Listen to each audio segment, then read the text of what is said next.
Late autumn, 1948. A road crew is patching a stretch of mountain highway near the old Black Ridge Passage. A routine job, the kind that gets assigned to the tail end of the season before the cold makes the asphalt useless. A worker named Gus Haverfield stops. He's standing on a section of road about 40 yards from the sealed tunnel entrance. The concrete plug that blocks the tunnel mouth is still there. Grey, solid, cracked slightly at the edges from 17 years of frost. The county put it in place in 1931. Nobody had touched it since. Gus stands very still. Beneath his boots, through the packed mountain road, he can feel something. Not wind, not the truck idling behind him, a rhythm, metal against metal. Deep, slow, regular. He looks at the man next to him. The man has gone quiet too. They both crouch down. Gus puts his palm flat on the road surface. The vibration is there, faint but unmistakable, the kind of pulse that comes from heavy machinery running underground, the kind of rhythm you feel in your chest before you hear it with your ears. He stands up. He looks at the sealed tunnel entrance. He looks back at his crew chief. Nobody says anything for a long moment.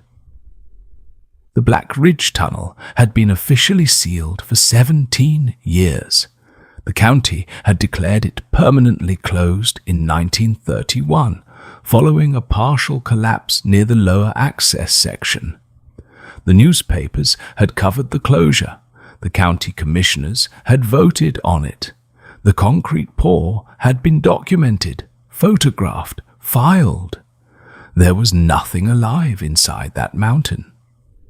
Gus Haverfield didn't file a report.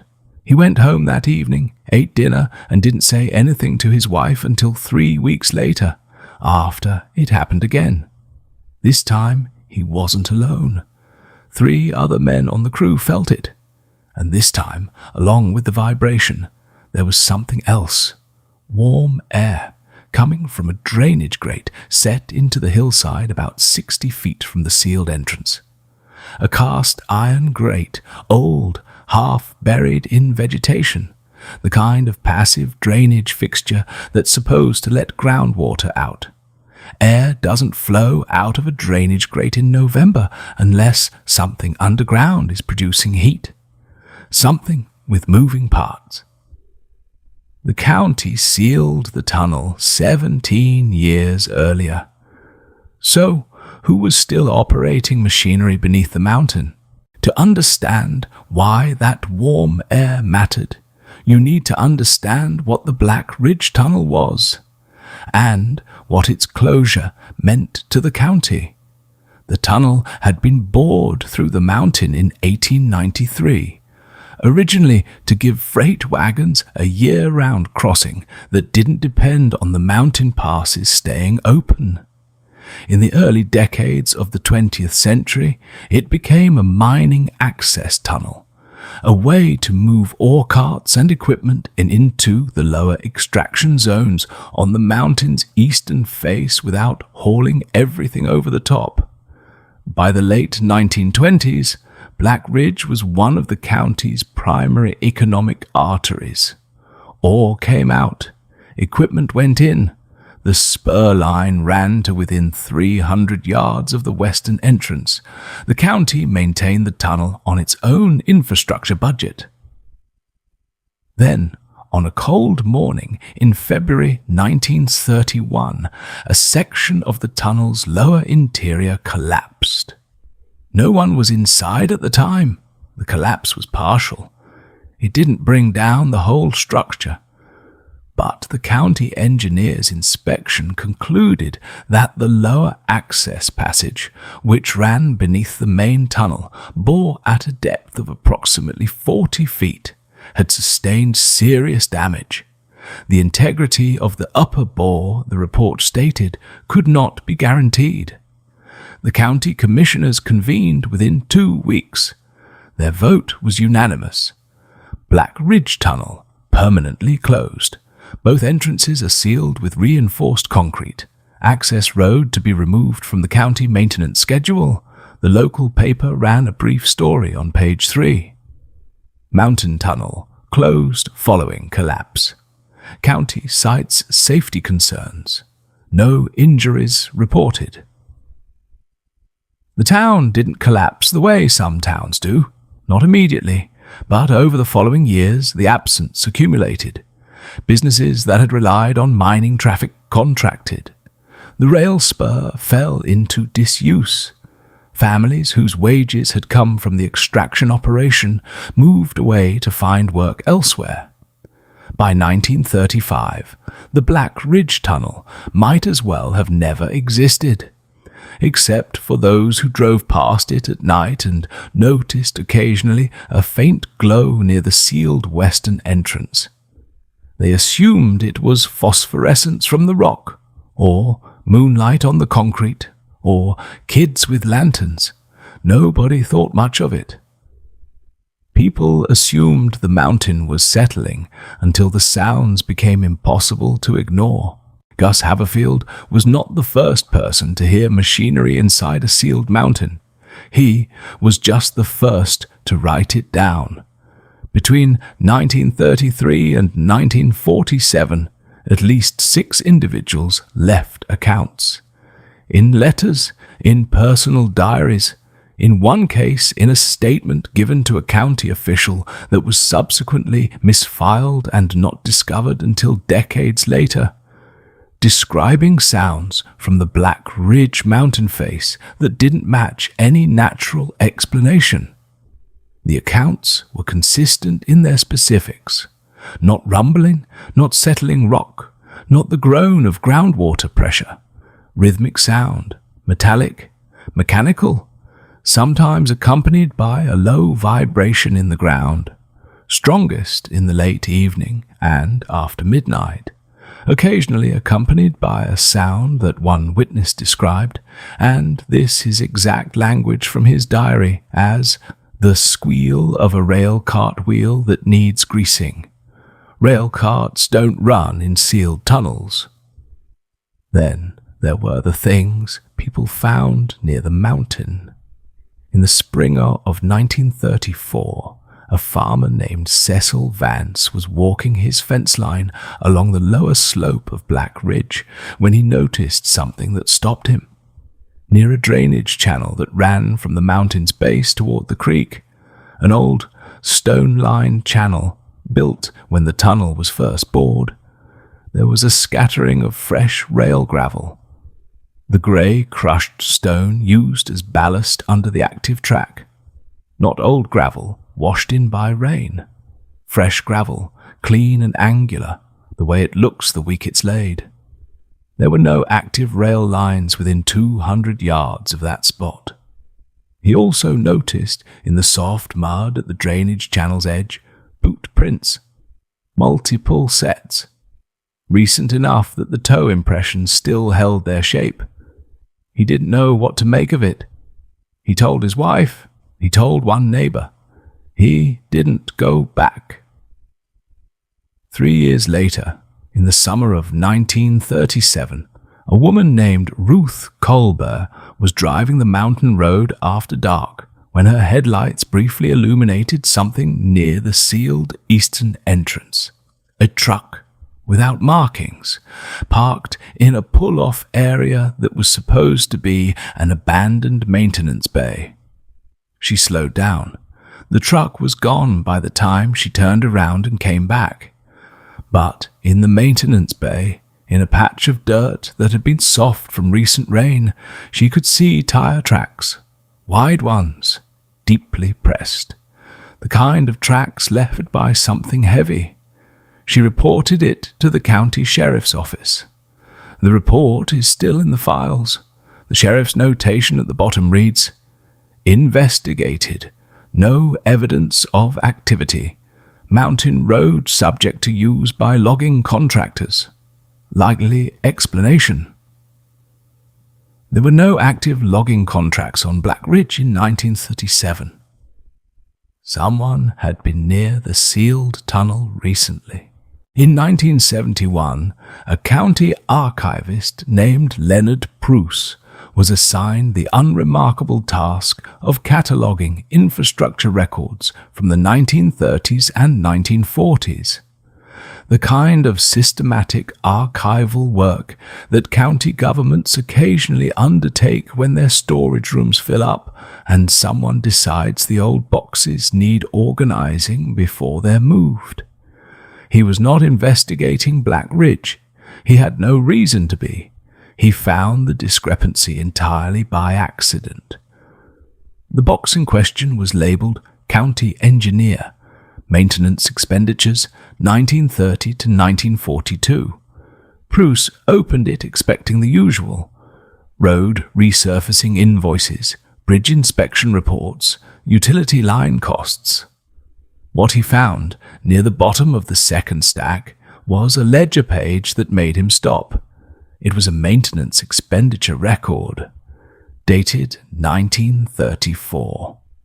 3 years after the Black Ridge Tunnel had been sealed and removed from the county maintenance schedule. The line item read, Black Ridge Passage, ventilation maintenance, $214. Pruess put it aside, found another page, 1935. Black Ridge, structural drainage, lower section, $318. Another, 1936. Black Ridge Passage, unspecified maintenance, $190. He spent the rest of that afternoon going through every page in the box. He found 11 separate maintenance expenditures for the Black Ridge Tunnel, spread across the years 1932 to 1937, all paid from the county's infrastructure fund, all signed by the same county official, a man named Deputy Engineer Harold Voss, who had died in 1955.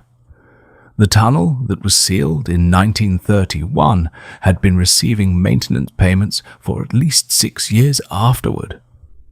But that wasn't what kept Pruess awake that night. It was something he found on one of the later pages, a reference, brief and almost casual, in a 1936 maintenance note. The note described work on what it called the lower access ventilation system. Pruess went back to the original 1931 closure report. He read it 3 times. There was no lower access ventilation system mentioned anywhere in the official tunnel record. Not in the 1931 closure. Not in the original 1893 construction plans. Not in any of the annual maintenance summaries from the tunnel's operating years. The county maps showed only one tunnel, but the records suggested something underneath it. Leonard Pruess spent 4 months working on what he'd found before he told anyone. He was methodical. He pulled every infrastructure record he could find that touched Black Ridge. County ledgers, railroad freight logs, the sheriff's incident reports, even the tax assessment records for the parcels surrounding the mountain. He wasn't sure what he was looking for. He was following discrepancies. What he found in the railroad freight logs was the piece that changed everything. Between 1932 and 1943, the rail spur serving the Black Ridge area, the same spur that had been officially decommissioned when the tunnel closed, had continued to receive freight shipments. Not regular shipments, not flagged on any active account. But there, in the freight ledgers, clearly recorded by railroad employees who were simply doing their jobs, consignments delivered to the Black Ridge Spur, logged, signed for, and closed. The receiving signature was the same on nearly every entry. Pruess couldn't read it clearly. It appeared to be an initial and a last name, but the handwriting was consistent, almost deliberately hard to decipher.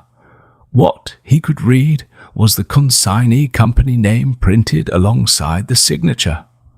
Black Ridge Mineral Services. He had never heard of that company. He looked for it in every county business registry he could access. It wasn't there. The freight manifests told him what was being delivered: industrial compressors, ventilation components, rail fittings, electrical conduit, replacement generator parts. These were not materials you ordered for a decommissioned tunnel. These were materials you ordered for an active underground operation.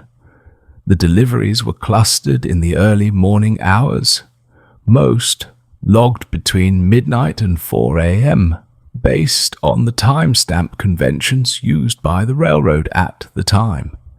They continued, with gaps, through the entirety of the 1930s and into the early 1940s. Pruess tallied them carefully.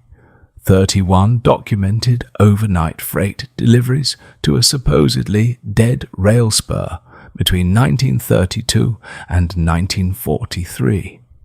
31. He traced Black Ridge Mineral Services through a contact at the State Business Registry office.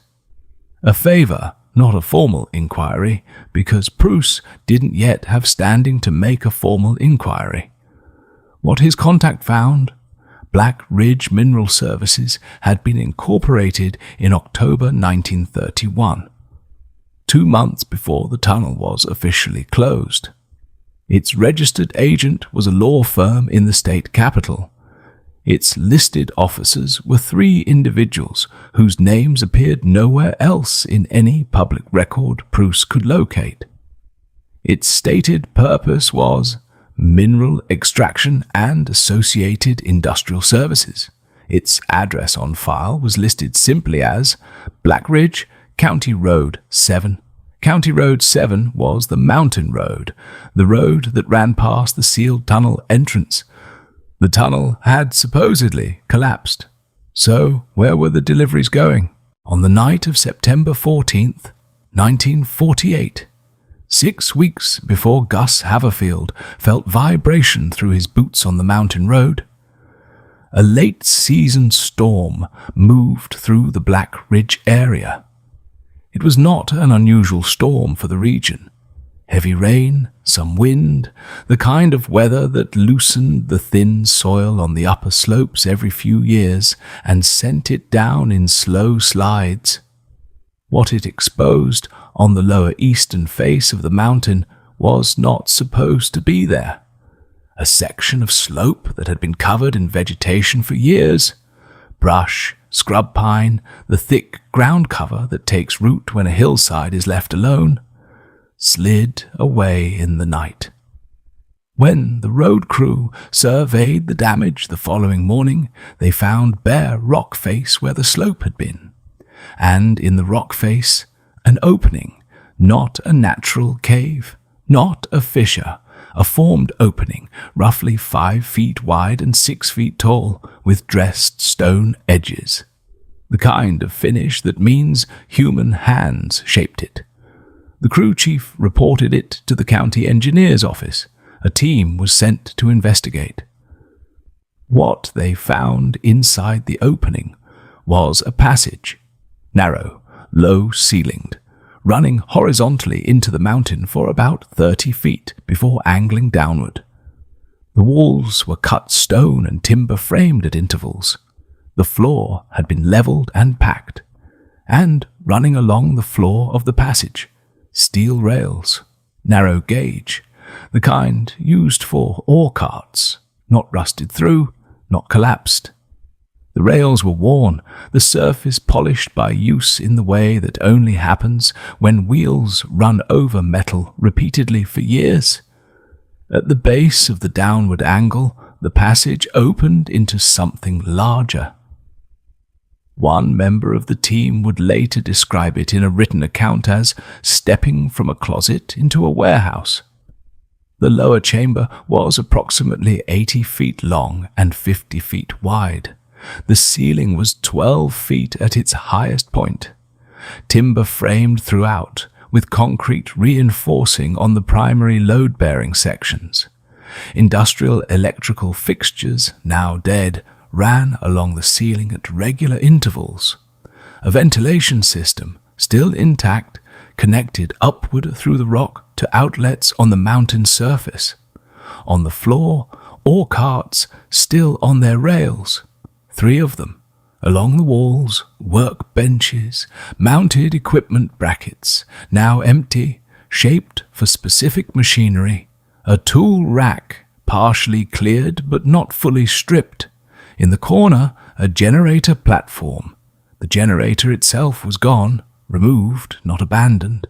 But the mounting bolts were in the floor, and the fuel line fittings were still connected to a pipe running into the wall.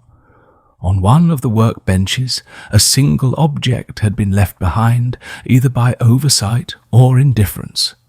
A small machinist's file, the kind used for precision work on metal parts, still sharp, not corroded, as if it had been set down recently. In the warm, ventilated air of the underground chamber, metal didn't rust the way it did on the surface. The air was warm because the ventilation system was still moving air, not powered, but connected to the surface through shafts that had been engineered to circulate passively. This was not a space that had been abandoned in 1931. This was a space that had been operating until recently, and then methodically cleared. Not emptied in a panic, cleared deliberately.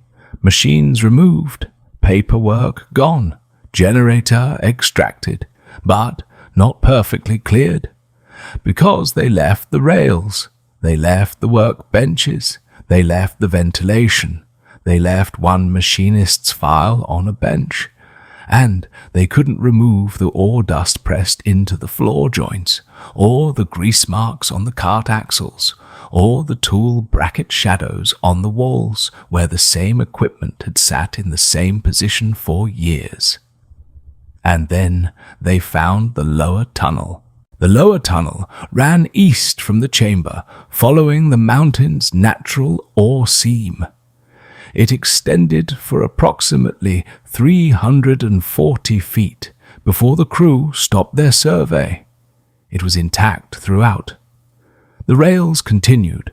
The timbering was sound. Side passages branched off at 2 points. Short, exploratory drifts, the kind cut to test the seam as extraction progresses.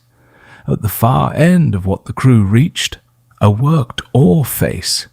The bore marks on the rock were not from 1931. They didn't have the oxidation pattern that rock takes on after decades of exposure. These were recent cuts, within years, not decades.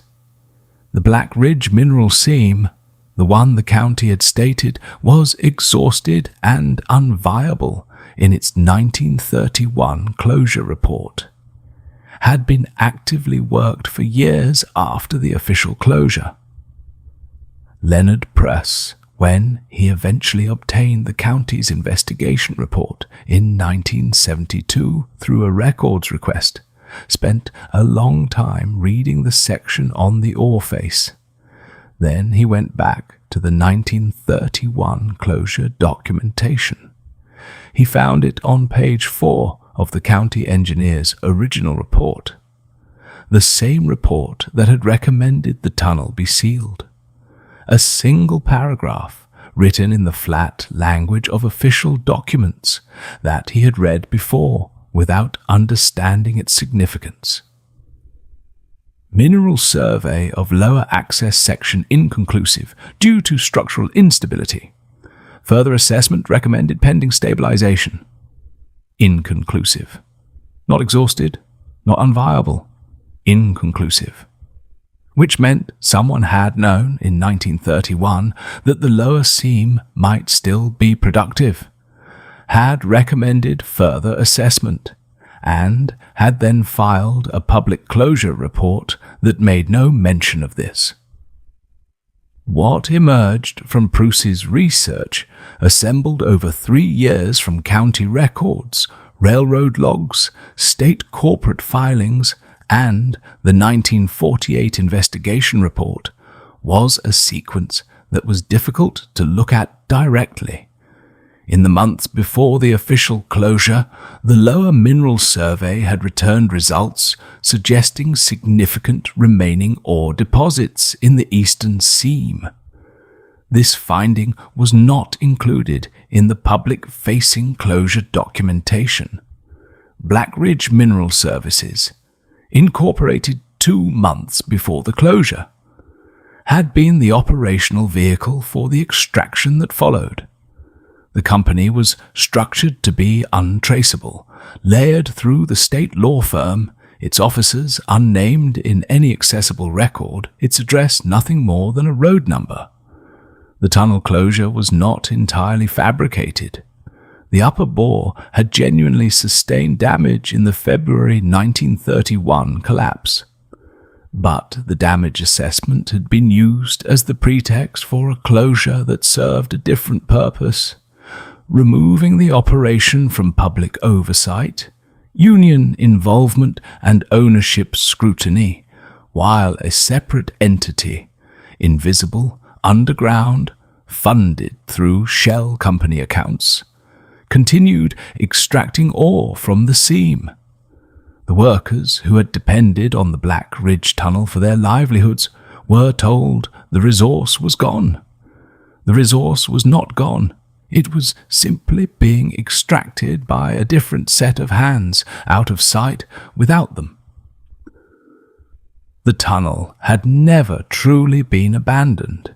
It had simply disappeared below the official maps. Martin Chaika was 61 years old when Leonard Pruess's research summary was published in a county historical journal in 1975. He had been 22 in 1931, an ore cart operator. He'd worked the Black Ridge extraction since he was 16, had learned the tunnel's layout the way you'd learn a building you've worked in for years. By feel, by habit, by the specific sounds different sections of the underground made when the mountain shifted. He'd received his notice on a Thursday morning, cleared his locker, walked home, spent the following year working farm labor for whatever wages he could find, then moved his family south to find industrial work in a larger city. He never came back to the county. He read Pruess's article in a copy of the journal mailed to him by a former neighbor. He wrote Pruess a letter. Pruess kept it, and it's in the county archive. "I want to ask you something," Chaika wrote. "When they told us the seam was exhausted, when the closure report said there was nothing left, I believed them. I spent 6 months thinking I had just been unlucky with the timing, that the mountain had given what it had to give, and that was the end of it. We all believed it. Every man who walked out of that tunnel on the day they closed it believed it. Now you're telling me that while we were looking for work, while my neighbor Henrik was taking his family to live with his wife's parents because he couldn't pay his rent, the same mountain was still producing. The same seam was still being worked by other men. I would like to know who made that decision. I would like to know if they are still alive. And I would like to know if anyone ever asked them to explain themselves." Pruess couldn't answer those questions, not fully. The officers of Black Ridge Mineral Services remained unidentified.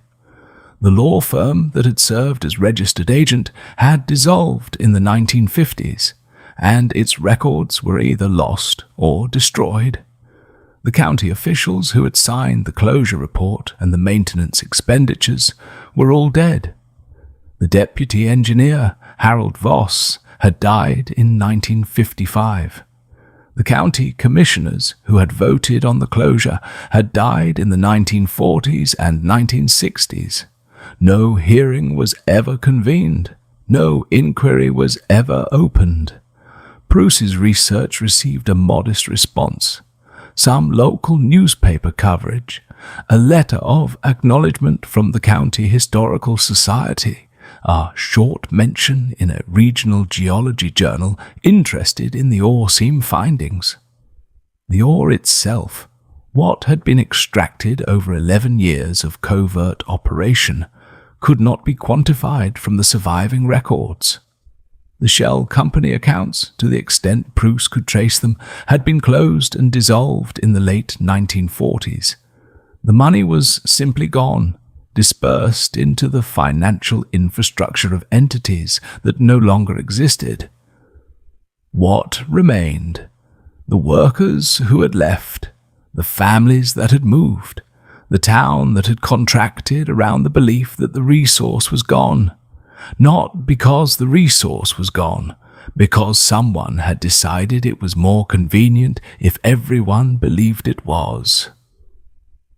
For 17 years, the mountain kept producing. Leonard Pruess finished his formal research in 1974. He submitted his summary to the County Historical Journal the following year. He received no response from any government office. No county official commented. No successor company. Black Ridge Mineral Services had been dissolved, its assets dispersed beyond any practical accounting. Acknowledge the findings. The State Archivist's Office sent a form letter thanking him for his contribution to the historical record.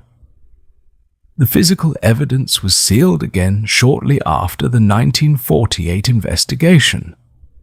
The lower chamber was documented, photographed, and then closed. A new concrete pour over the exposed entrance, the same material used in 1931. The county's official position, as stated in the 1948 investigation summary, was that the chamber represented legacy infrastructure from the tunnel's original construction period subsequently abandoned. The investigation summary did not mention the polished rails, did not mention the machinist's file left on the workbench, did not mention the worked ore face with its recent bore marks. It was one paragraph long. The mountain was sealed, the road was repaired, the vegetation grew back. What survived was what always survives. The paperwork that nobody thought to collect, the railroad freight ledgers, the county maintenance expenditure records, the sheriff's incident report from 1937, misfiled for 30 years, Cecil Vance's account, written in a letter to his son and donated to the Historical Society by his grandson in 1968, Gus Haverfield's statement, given informally to Pruess in 1972 and typed up and added to the archive file, and the 31 freight entries in the railroad logs. 31 documented overnight deliveries to a decommissioned spur between the autumn of 1932 and the spring of 1943, logged by railroad employees who had no reason to notice anything unusual, because to them it was simply freight, marked for Black Ridge Mineral Services, signed by the same hand, 31 times. Pruess spent the last section of his research summary describing what it felt like to hold those freight logs. He wrote, "Each entry is brief, a date, a consignment number, a weight, a signature. The men who made these entries were doing their jobs. They had no reason to understand what they were recording. But together, across 11 years, they recorded something that no one was supposed to see. They recorded a mountain that kept working, a company that wasn't supposed to exist, receiving deliveries that weren't supposed to happen, at an operation that had officially been sealed and forgotten. The men who walked out of Black Ridge in 1931 believed the mountain had gone silent. The records say otherwise. The mountain was not silent. It was simply speaking in a frequency that no one on the surface was meant to hear. The county sealed the tunnel in 1931. The newspapers said the mine was finished. The town believed the mountain had gone silent. But beneath the concrete and the official closure reports and the 17 years of silence on the surface, 31 freight cars had made their way up the mountain road after midnight. And somewhere below the sealed entrance, the machinery had never stopped running at all,